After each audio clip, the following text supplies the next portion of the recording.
del Evangelio de Mateo. Y hace algunas semanas yo titulé un mensaje también de esta serie de Mateo que se llamó La pobreza que hereda el reino. Hablando de la bienaventuranza que dice que bienaventurados los pobres en espíritus porque ellos heredarán el reino de los cielos. Bueno, este mensaje del día de hoy lo titulé El hambre que demuestra que estamos vivos.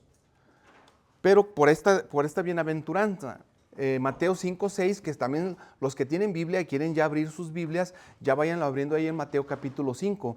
Y es, bienaventurados los que tienen hambre y sed de justicia, pues ellos serán saciados. Entonces el mensaje es esa hambre, el hambre que demuestra que estamos vivos. Creo que la mayoría de nosotros cuando salimos de aquí, porque salimos a mediodía, creo que la mayoría de nosotros salimos y estamos pensando, vamos a comer. Y salimos y tenemos hambre. Esa hambre por la cual nosotros salimos de aquí, esa hambre es física. Un hambre física, un hambre que demuestra que estamos vivos.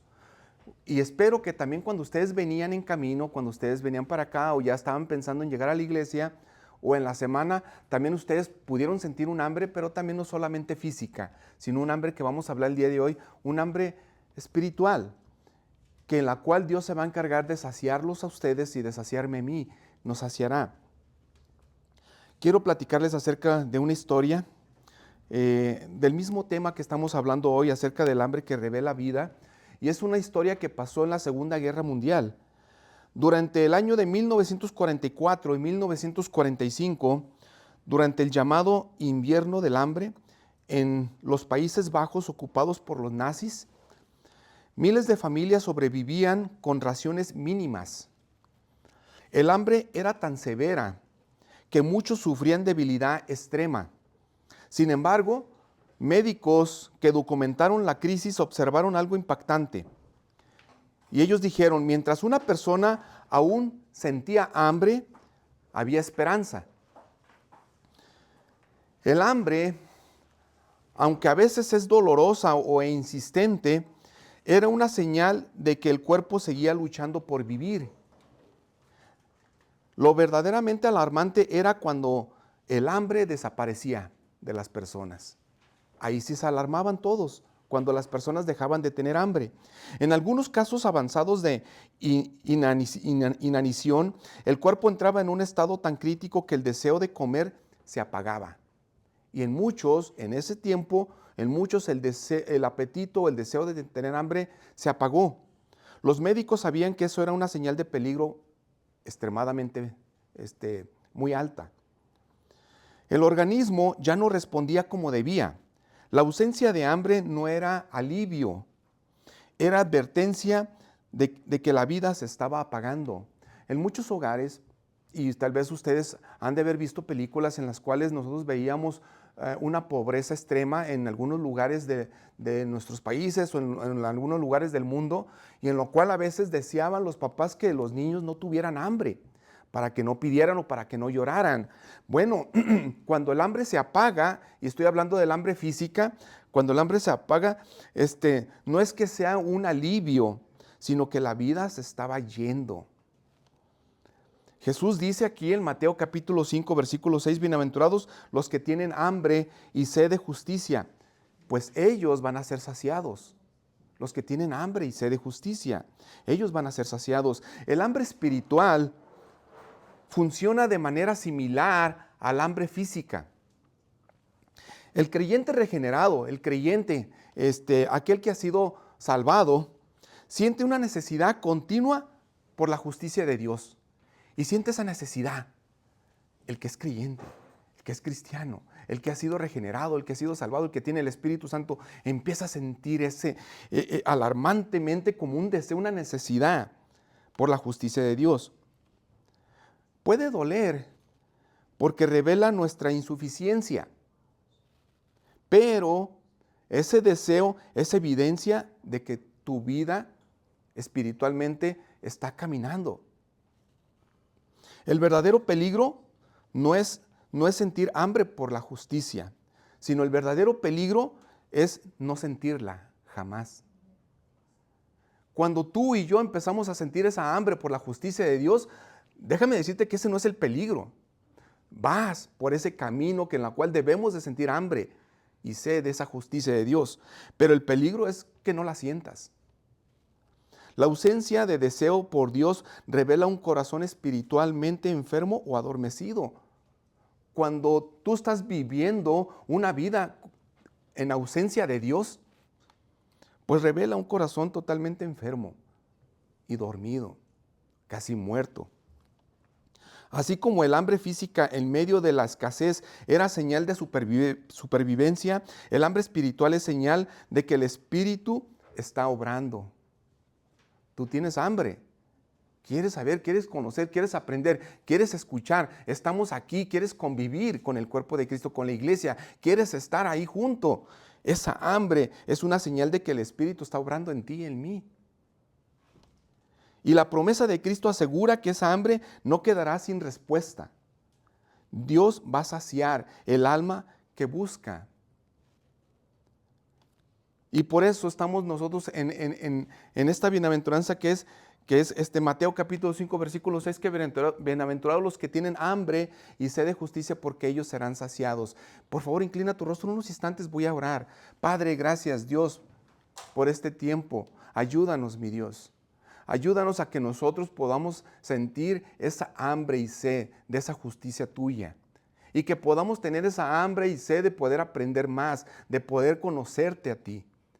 De poder nosotros ver la manera en la cual nosotros podemos ser de influencia a los demás, de bendición a los demás. Perdona nuestros pecados, porque tal vez muchas veces o muchos días de nuestras vidas estuvimos viviendo en ausencia tuya y no teníamos esa hambre ni esa sed de esa justicia de Dios, sino que para nosotros era totalmente aparte y sin ninguna prioridad para nuestras vidas. Señor, perdónanos esas épocas o esos periodos en los cuales nuestras vidas fuimos insensibles hacia ti y hacia tu iglesia. Ayúdanos. Oramos, Señor, en el nombre de Cristo Jesús, perdónanos. Amén, amén. Esta bienaventuranza, que es bienaventurados los que tienen hambre y sed de justicia, se entiende mucho mejor a la luz del versículo anterior. Y esta es la bienaventuranza anterior. Bienaventurados los humildes, pues ellos heredarán la tierra. La mansedumbre, aquí hablando un poquito de esta anterior, dice: la mansedumbre describe a quien ha sido quebrantado delante de Dios. No es debilidad. El que tú te quebrantes delante de Dios no es debilidad, sino que es una disposición transformada que reconoce dependencia total del Señor. Ese corazón humilde inevitablemente desarrolla un hambre más profundo. Este corazón humilde, y que ya habíamos hablado nosotros que también los pobres en espíritu van a heredar ese reino. Bueno, este corazón humilde inevitablemente desarrolla un hambre profundo por Dios. No por bendiciones externas, sino por la justicia que solo Dios puede otorgarte. No por los beneficios que puedas tener de cosas físicas o terrenales, o bienes, o riqueza terrenal. Las bienaventuranzas revelan el carácter de quienes pertenecen al reino de los cielos. Lo que nosotros, tú y yo, estamos estudiando aquí en Mateo desde las primeras bienaventuranzas es lo que está revela el carácter de aquellos que están allí con Cristo, que ya están en el reino. No son requisitos para entrar al reino, sino evidencias de una vida regenerada, de una vida transformada. Dentro del propósito general que nosotros hemos estudiado a través de varias semanas de Mateo, que es mostrar a Jesús como el Rey prometido y el cumplimiento de la justicia divina que se cumple en Cristo, esta bienaventuranza señala que el cuidado del reino vive impulsado por el deseo constante de conformarse al carácter justo de Dios. Y esto nos hace entrar al primer punto de nuestro mensaje, que es el hambre que revela la vida nueva. Hay un hambre en ti, en mí, que va a revelar que estamos en vida nueva, que somos una nueva criatura, que somos una transformación nueva. Y quiero que leamos otra vez el versículo 6. Estamos en el punto número 1, que es el hambre que revela vida nueva. Y otra vez el versículo lo volvemos a leer, porque nomás vamos a estar aquí, en este versículo. Bienaventurados los que tienen hambre y sed de justicia, pues ellos serán saciados. El hambre espiritual es una señal de que eres regenerado. Jesús no describe a personas ocasionalmente interesadas en lo espiritual, sino a quienes experimentan una necesidad continua. No es que nosotros podamos ver, o que Jesús está hablando de aquellas personas que esporádicamente, en algunos ratos, sienten una necesidad espiritual. No, usted va a conocer personas, usted va a estar junto a algunas personas o conviviendo con alguien que solamente sienten una necesidad espiritual esporádicamente, de vez en cuando. Pero Cristo está hablando de personas que experimentan una necesidad continua. El lenguaje de hambre y sed comunica urgencia, y quiero traerles aquí, ya les traigo también lo que es en el idioma original, que se escribió también en griego. ¿Qué es lo que quiso dar a entender, o por qué se puso esta palabra? ¿Qué es hambre? ¿O qué querían decir? ¿Qué quería decir el autor inicialmente a su audiencia con hambre? Y es que hambre, que es peinado, y espero que yo esté peinado el día de hoy. Bueno, quiere decir necesidad intensa, continua, indica dependencia vital. Es lo que da a entender aquí. No es como decir un hambre que tal vez nosotros podamos de esas veces como que nomás es para que quiera un snack, ¿no? Nomás algo, un entretente. No, esta era una necesidad intensa continua, indicaba una dependencia vital, de vida o muerte. Así como el cuerpo no puede ignorar el hambre física, el creyente regenerado no puede ignorar su necesidad de justicia divina. No lo puede. El cristiano no puede ignorar su necesidad de justicia divina. El hambre física debe de ser saciada, aunque el cristiano no solo vive de eso. Usted y yo, si somos cristianos y si estamos en Cristo, no solamente vivimos para ser saciados, que sea saciada nuestra hambre física.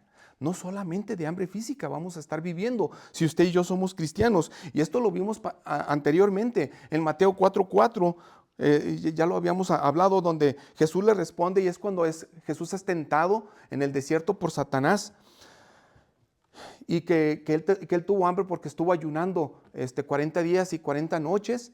Entonces el diablo le dice, si verdaderamente eres hijo de Dios, si eres Dios, pues entonces dile a estas piedras que se conviertan en pan y come. Pero Jesús le responde y dice, escrito está, no solo de pan vivirá el hombre, sino de toda palabra que sale de la boca de Dios.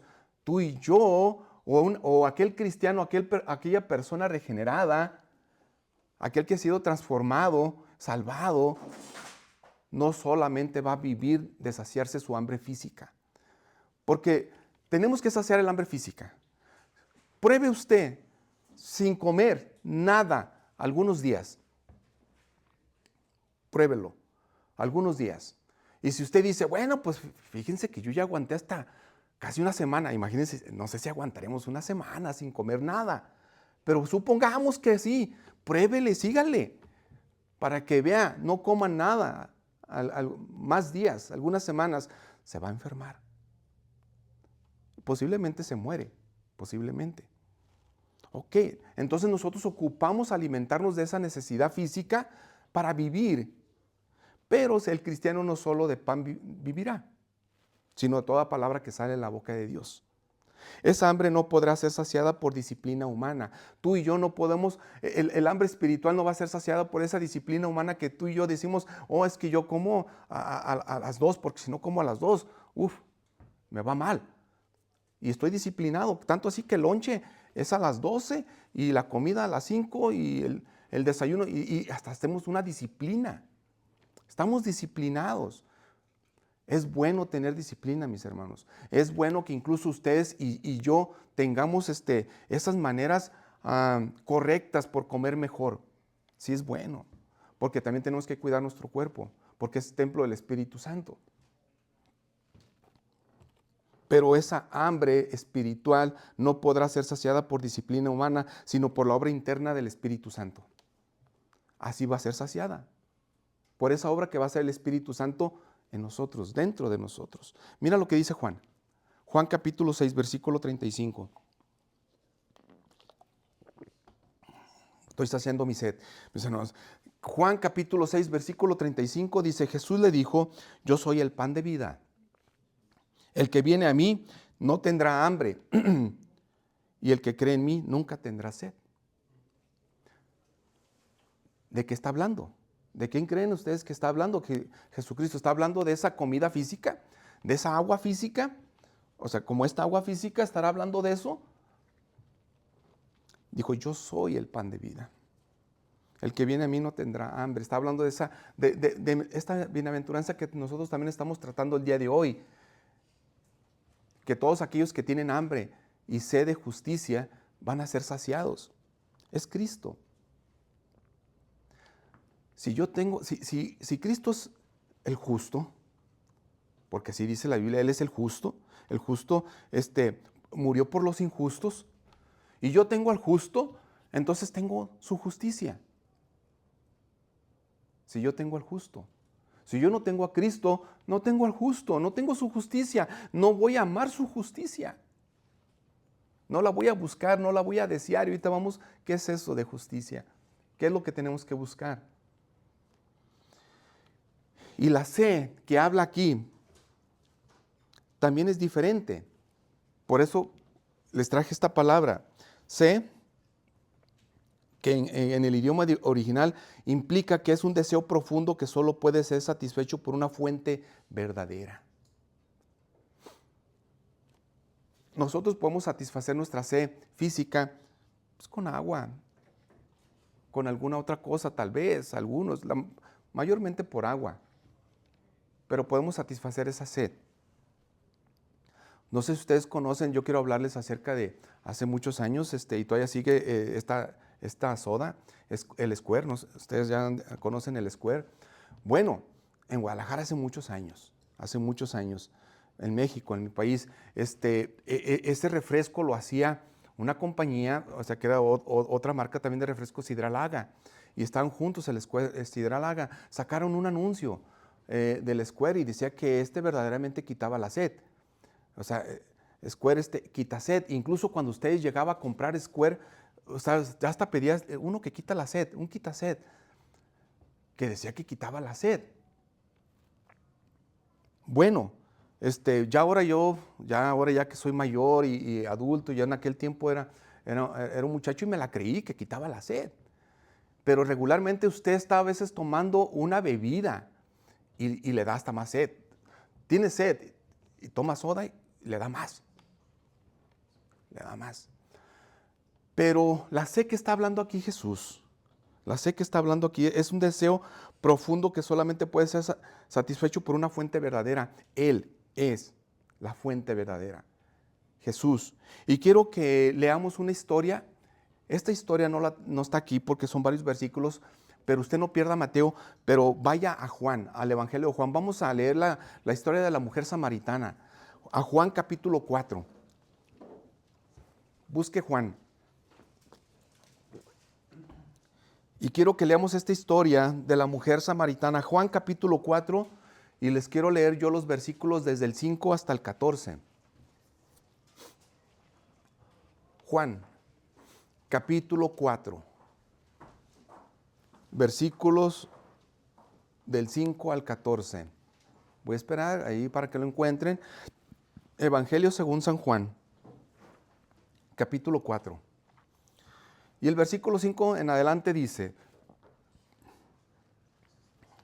versículo 5 del capítulo 4 de Juan, dice, llegó pues, o sea, hablando de Jesús, a una ciudad de Samaria llamada Sicar, cerca de la parcela de tierra que Jacob dio a su hijo José. Versículo 6, allí estaba el pozo de Jacob.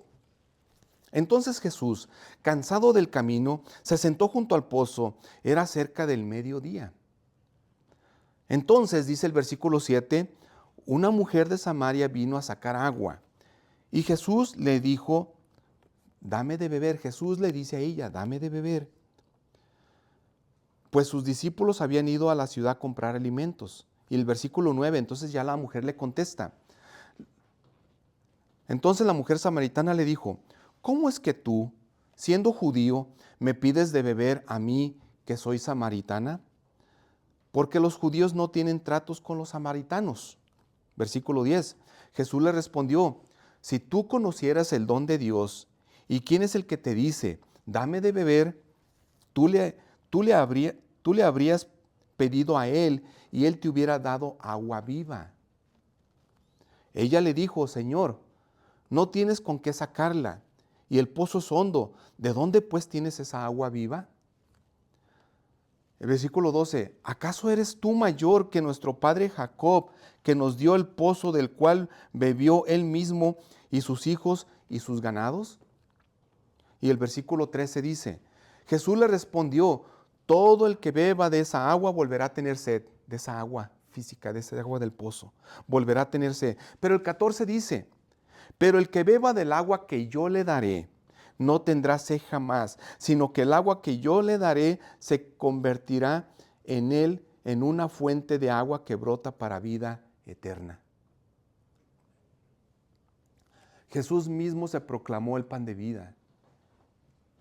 Él mismo dijo que también cualquiera que venga a mí, dice, no volverá a tener sed también, jamás. Si tú y yo tenemos a Cristo, vamos a tener hambre y sed, pero de justicia, porque vamos a querer conocerlo más a Él, vamos a querer pasar más tiempo con Él, vamos a querer que Él te siga transformando nuestras vidas, vamos a acercarnos cada vez más a Él y decirle, Señor, ayúdame, yo quiero conocerte más, perdona mis pecados. Quiero ir en esa carrera que ya muchos entraron en esa carrera. Y que esa carrera puede ser dolorosa y larga, en la cual es mientras que nosotros vivamos ahí hasta que lleguemos allá con Él y nos presentemos con Él, con esa fuente de agua viva y ese pan de vida. Cuando estemos con Él, entonces ya no vamos a tener nada de lo físico, ni ninguna necesidad, ninguna deficiencia física. Pero mientras aquí yo quiero entrar en esa carrera y decirle a Jesucristo, ayúdame porque yo quiero entrar ahí. Quiero caminar ahí. ¿Por qué? Porque camine o no, igual yo voy a estar en este mundo, sufriendo las consecuencias de este mundo, sufriendo la influencia de los demás también. Esas personas allá o ese mundo con la cual no tienen ni identidad, no saben ni lo que es. Entonces yo quiero ser hijo tuyo, perdóname mis pecados, quiero ser parte de tu pueblo, quiero ser parte de ese sacerdocio que tú tienes, ese sacerdocio santo. Quiero ser embajador, entonces quiero estar allí y dígale a Dios que lo ayude y que lo perdone.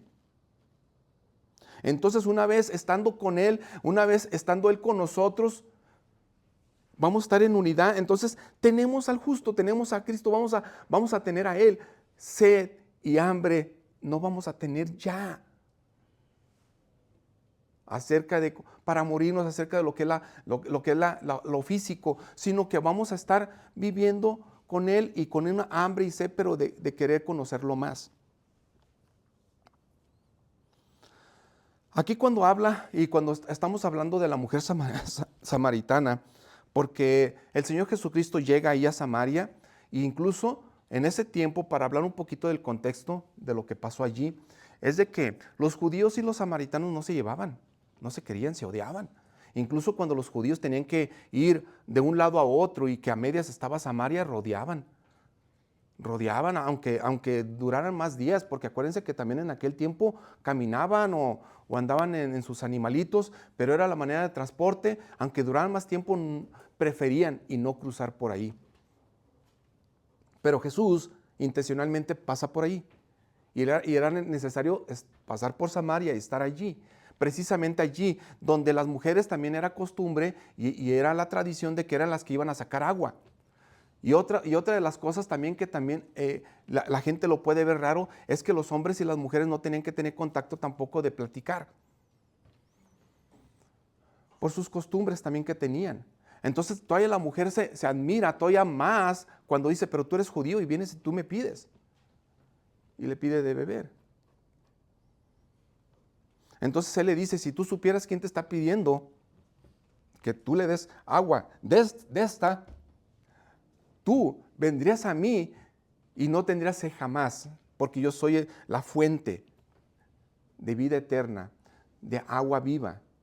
Entonces la mujer no entiende y le dice, pero ¿cómo? Si tú no tienes ni en qué sacarla, el pozo es hondo, ¿cómo lo vas a hacer? ¿A poco eres mayor que Jacob? Y ya Cristo ya había dicho también en algunos, en este evangelio también, en algunos otros pasajes, donde él era mayor que Moisés, era mayor que Salomón, era mayor que Jonás, mayor que Elías, era mayor que Juan el Bautista, era mayor que el mismo sábado, el día de descanso. También que Jacob, claro que sí, era mayor. Y aquí cuando está hablando, cuando le dice Jesús a la mujer samaritana, pero el que beba, dice, del agua que yo le daré no tendrá sed jamás, sino que el agua que yo le daré se convertirá en él una fuente de agua que brota para vida eterna. Y aquí alude al Espíritu Santo. Cristo señala que el agua del pozo de Jacob daba una satisfacción breve de duración y él decía, esa agua da una satisfacción breve. No importa cuáles sean las aguas de consolación que bebamos, volveremos a tener sed. Pero a quien participa del Espíritu de gracia y del consuelo del Evangelio, nunca te faltará lo que dará abundante satisfacción a tu alma. Los corazones carnales, los que no son cristianos, no miran más allá que sus metas carnales y no van a entender esto.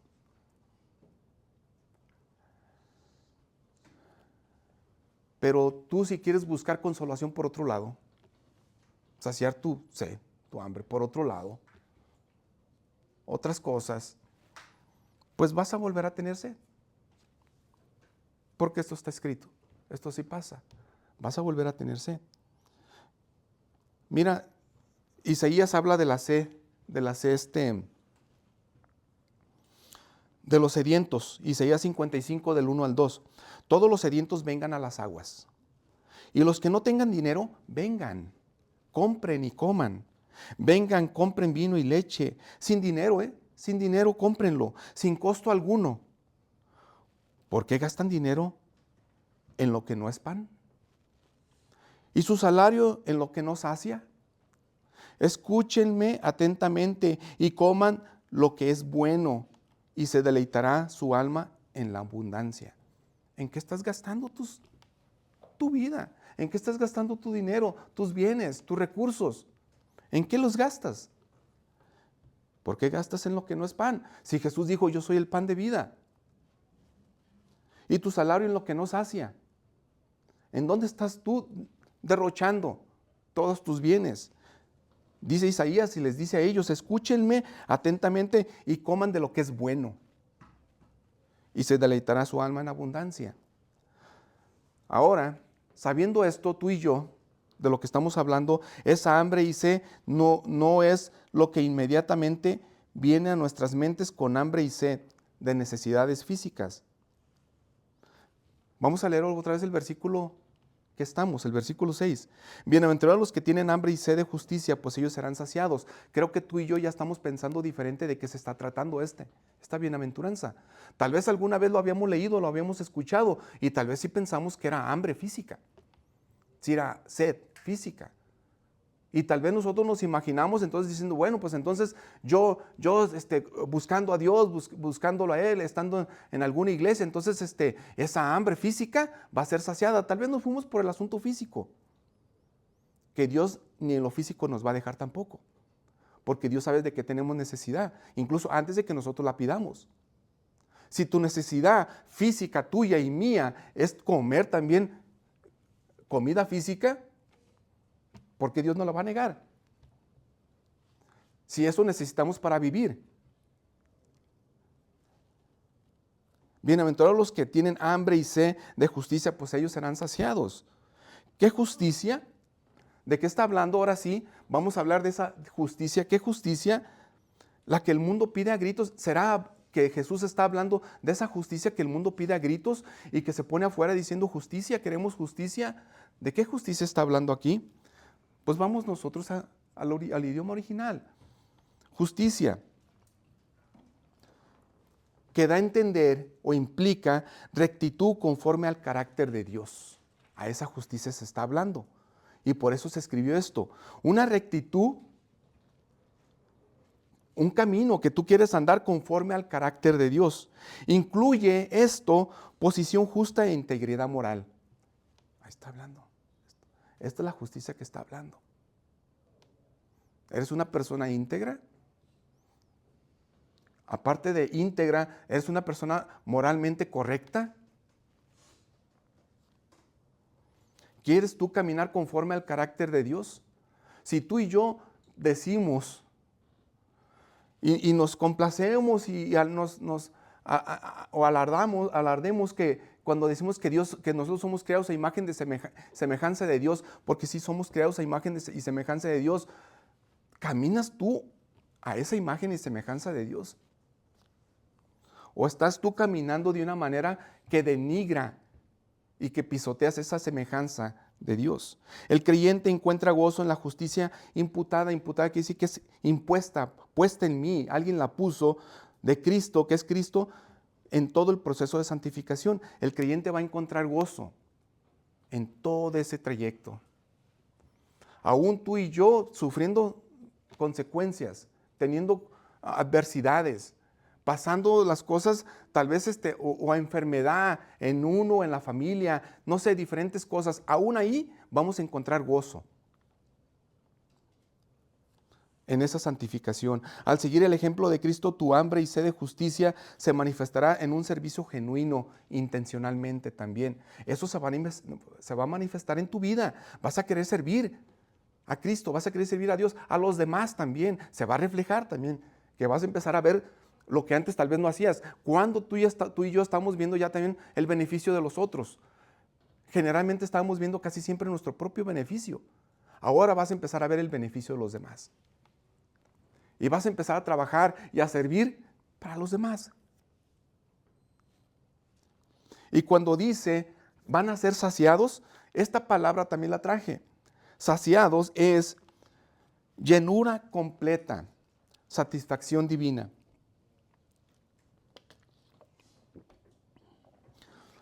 No solamente es ser saciados esa hambre física, que es temporal. ¿A poco no te das cuenta? Ya nos hemos dado cuenta que nosotros almorzamos o desayunamos o comemos y al rato tenemos hambre. Eso pasa, es natural, es algo físico. Tú no tienes una comida para saciarte para toda tu vida. Tú comes una vez, incluso va a haber veces que hasta de esas veces que se usa que vamos a ¿cómo se llaman esos buffets? Y que decimos, oh, wow, comí, creo que por una semana, decimos según nosotros. Wow, comí muchísimo. No, pues al otro día ya tenemos hambre. Si pasa eso, ya volvemos a tener hambre. Esa hambre tiene que ser saciada todos los días. Si usted no habla español, every day. No se trata de perfección inmediata, sino de satisfacción progresiva en Cristo. Esta hambre de justicia de Dios no se trata de decir inmediatamente ya sacié ya estoy bien, ya estoy tranquilo. Hay gente que hasta con hambre se pone de malas.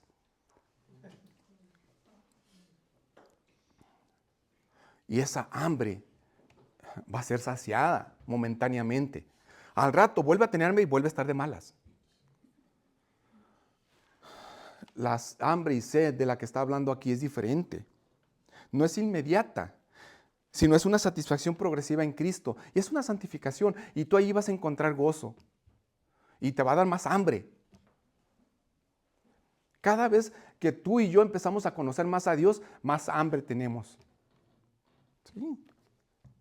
¿No crees que el conocer mucho de la Biblia, al conocer mucho a Dios, no crees que entonces ya no hay hambre. No, es más todavía. La promesa de ser saciados muestra que Dios responde activamente a ese anhelo que tú tienes.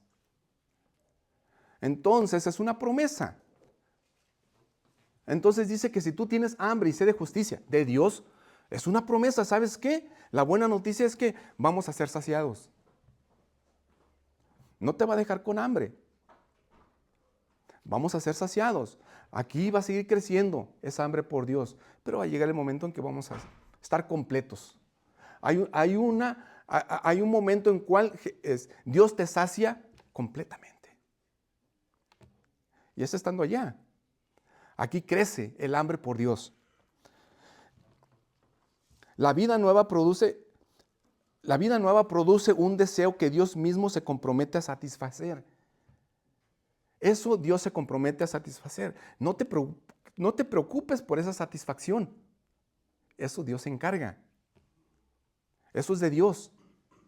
No esperes que tal vez tú y yo digamos, bueno, pues ya empecé yo a caminar junto con Dios, ya empecé yo en la vida cristiana, ya estoy en una iglesia, ya empecé. No esperes tú estar buscando esa satisfacción entonces, pero ¿qué pasa? ¿Sigue igual? ¿O creo que sí está peor el asunto? ¿Sabes qué? Eso Dios se encarga. Porque la satisfacción que tal vez tú y yo estamos buscando es física. Y de lo que está hablando aquí es espiritual. Mira lo que dice Salmo. Salmo 142. Salmo 42 del 1 al 2. Hay un deseo que va a crecer en ti. El Salmo 42 del 1 al 2 dice, como el ciervo anhela las corrientes de agua, así suspira por ti, oh Dios, el alma mía. Mi alma tiene sed de Dios, del Dios viviente. ¿Cuándo vendré y me presentaré delante de Dios? Este deseo creció en David. Y ya muchos de nosotros conocemos la vida de David también. No siempre fue en ascendencia. También cayó, también pecó. Pero su hambre y sed lo anhelaba. Profundamente crecía. Entonces que tu alma y mi alma tengan esa sed de Dios y crezca. Ahora yo te hago esta pregunta. ¿Mi vida evidencia hambre constante por la justicia divina? ¿Qué es lo que ven los demás?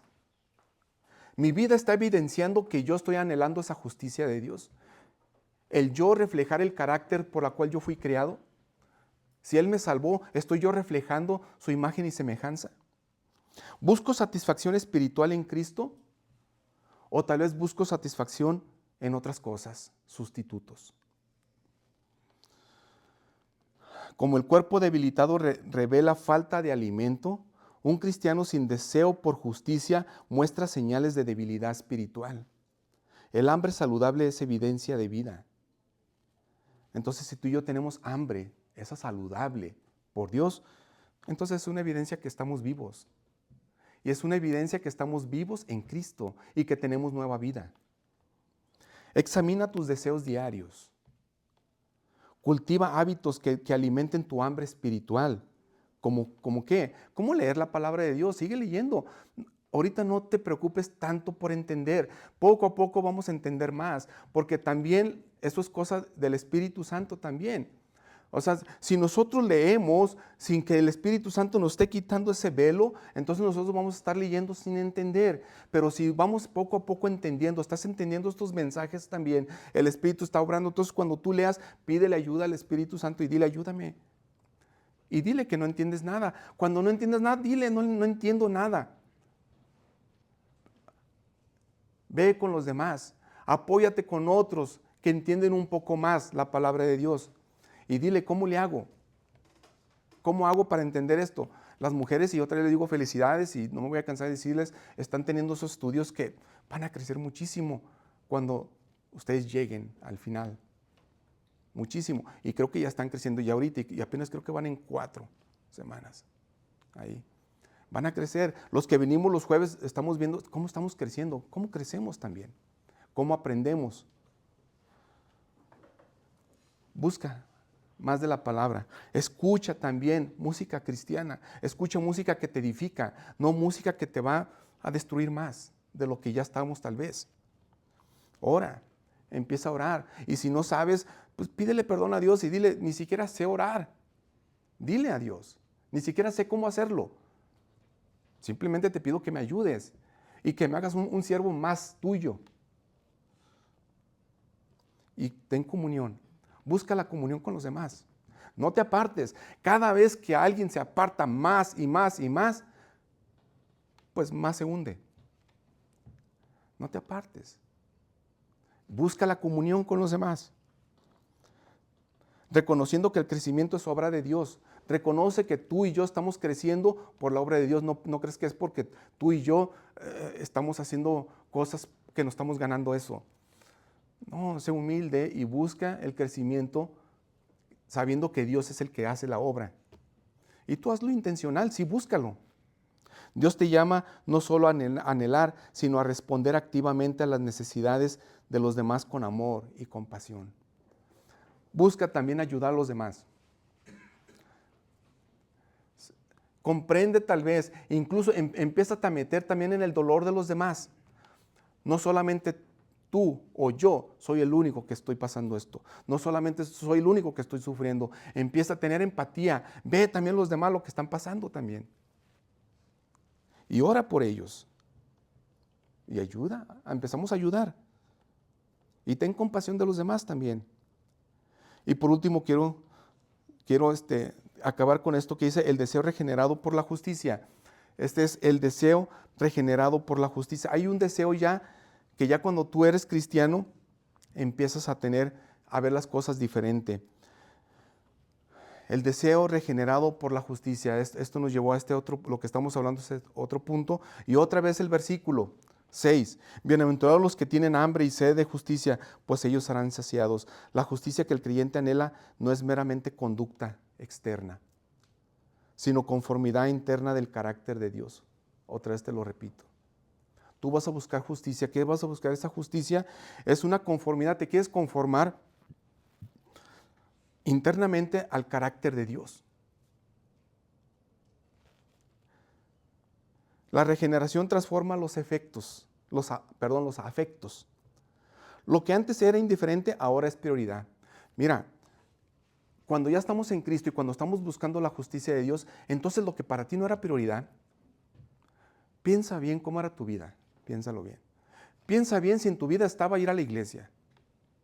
Si pasaba por aquí. Piensa bien si por tu vida pasaba a decir, voy a leer la Biblia. Piensa bien. Piensa bien si pasaba por ti, voy a orar. Voy a tener comunión con los demás. Piénsale. Y verás que tal vez eso no era prioridad para tu vida. Ni por aquí te pasaban las cosas espirituales.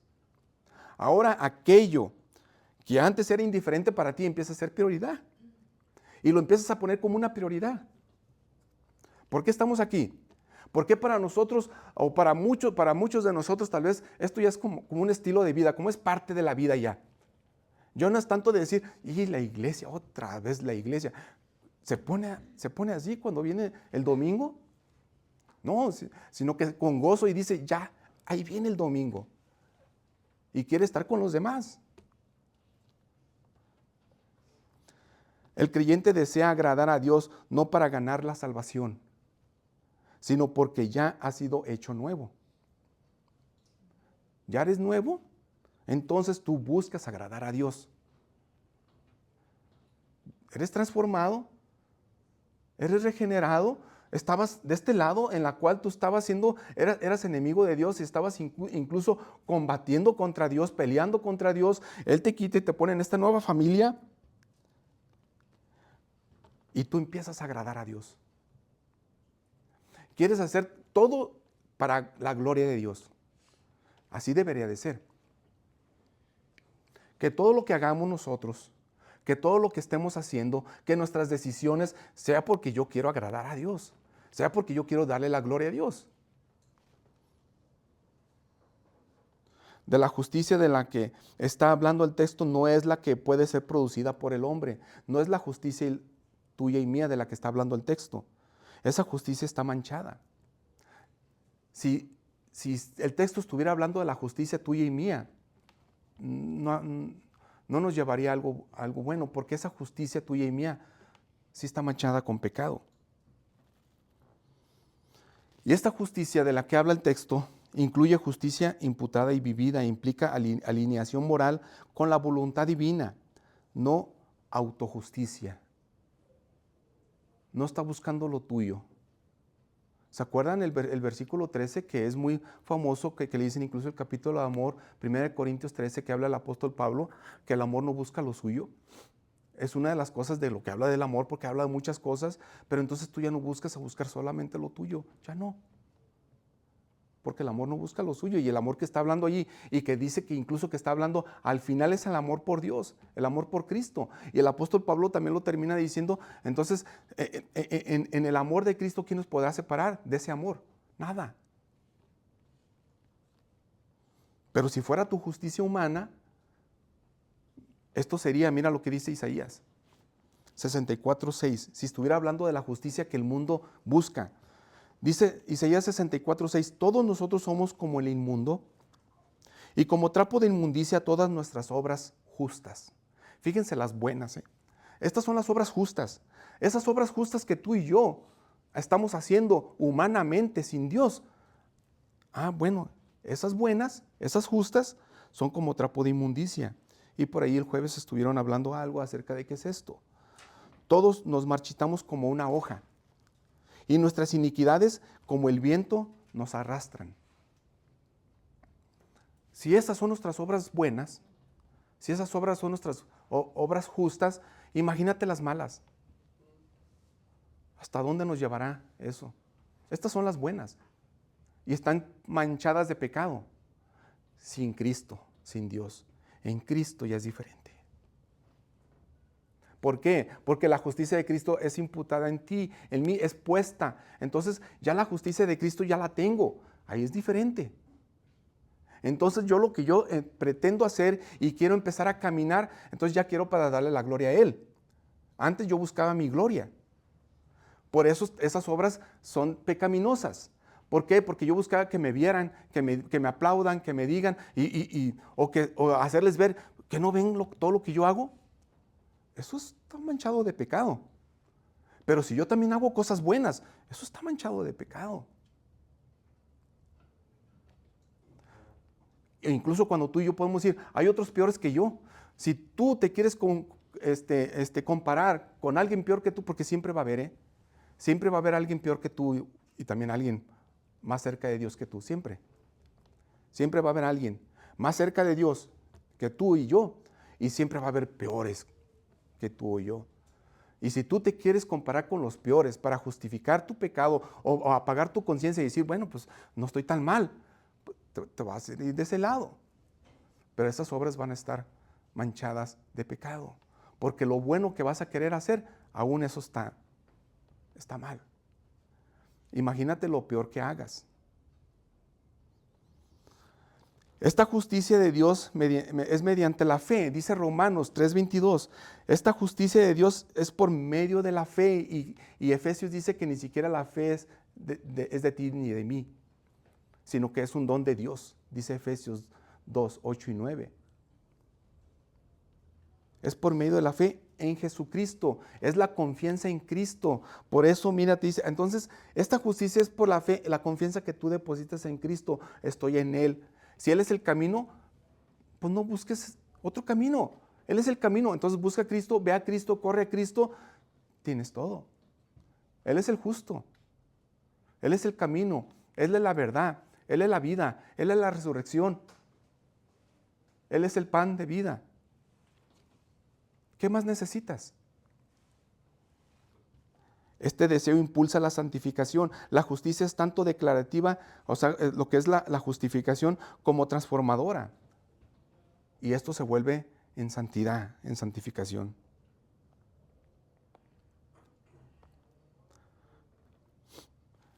Dice este hombre que yo quiero, con esta historia quiero terminar esta parte, una justicia que sostiene en la adversidad. Yo les empecé a hablar de Dietrich Bonhoeffer, un pastor alemán murió de 39 años, también en la Segunda Guerra Mundial. Era un pastor y teólogo alemán que vivió durante el nazismo crecía en Alemania. Él estaba en contra del nazismo. Mientras muchas iglesias alemanas se acomodaban al régimen de Hitler, Bonhoeffer, este pastor que ahorita les voy a poner aquí lo que él dijo, discernió que el problema no era meramente político, sino espiritual. El Estado estaba ocupando un lugar que solo le pertenece a Cristo. El Estado estaba ocupando un lugar que no le pertenecía. Se ponían como reyes y sacerdotes, como Dios. Desde temprano, él levantó su voz afirmando que la iglesia debía obedecer a Cristo antes que cualquier poder humano. No era una postura impulsiva, sino el resultado de una profunda convicción teológica. Y lo que él creía es que Cristo es el Señor de la iglesia y la justicia de Dios no puede ser subordinada a ideologías humanas. Eso decía él. Este pastor ayudó a fundar un movimiento de la iglesia confesante que rechazaba la manipulación nazi del cristianismo. Más adelante participó en esfuerzos de resistencia contra ese régimen, lo que le llevó a su arresto en 1943 y fue encarcelado durante 2 años. Ahí en prisión, sus cartas, él siguió escribiendo, revelaban algo profundamente espiritual. Él escribió también un libro que se llama El costo del discipulado.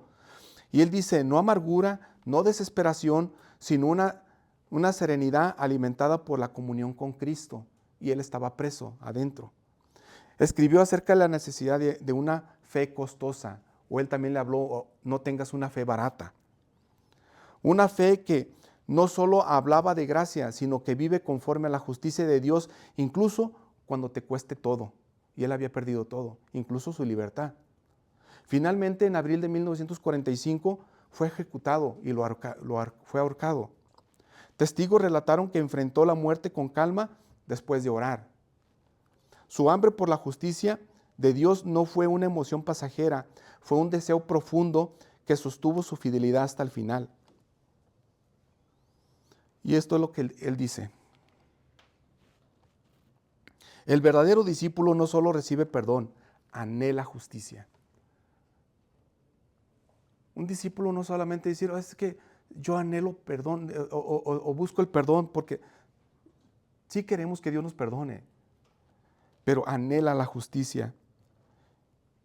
Y también escribió él esto, no sé si ya lo escribieron, el verdadero discípulo no solo recibe perdón, sino que anhela la justicia de Dios. Y él también escribió esto y dice, el discípulo no busca estar cómodo bajo la gracia, busca vivir conforme a la voluntad de Cristo. Y es lo que busca el cristiano. No estar cómodo, ya estamos bajo la gracia, el Señor ya nos perdonó, siéntate. No, el discípulo, si es cristiano, si es un verdadero discípulo, no busca estar cómodo bajo la gracia, sino que vivir conforme a la voluntad de Dios. Y es lo que queremos hacer, que tú y yo empecemos a vivir de esa manera. Por favor, inclina tu rostro, vamos a orar. Padre, gracias Dios por el tiempo que tú nos has dado. Gracias, mi Dios, porque ahora tú nos permites poder seguir estudiando, Señor, este evangelio según San Mateo. Padre, que ahí nosotros podemos ver cuando tú estuviste predicando, Señor, y te subes a ese monte y predicas y das esta promesa y les dices estas bienaventuranzas entre la que vimos el día de hoy, que bienaventurados todos aquellos que tienen hambre y sed de justicia, porque serán saciados. Es una promesa que aquí, Padre, los que estamos aquí nos encontremos con esa hambre y sed de justicia de Dios, de quererte conocer más, de querer ser conformados a la imagen de Cristo, de ir caminando más. Perdona nuestros pecados, ayúdanos, mi Dios, a poder caminar. Y encontrar gozo aún dentro de la aflicción, encontrar gozo aún dentro de cuando las cosas no están bien. Ayúdanos, porque teniéndote a ti, que tú eres el pan, que tú eres la puerta, que tú eres la vida, que tú eres el camino, que tú eres la verdad, que tú eres la resurrección, Señor, estamos completos. Que los que estemos aquí corramos hacia tu Hijo Jesucristo y le digamos, perdónanos, y que esa fe por la cual se manifiesta en la confianza depositada en Cristo y que se va a reflejar en la obediencia que tenemos hacia la palabra de Cristo y hacia la palabra de Dios, hacia su palabra, entonces que seamos obedientes y que busquemos la santidad. Ayúdanos, Señor, te necesitamos. Gracias por este tiempo, porque oramos en el nombre de Cristo Jesús. Amén. Amén.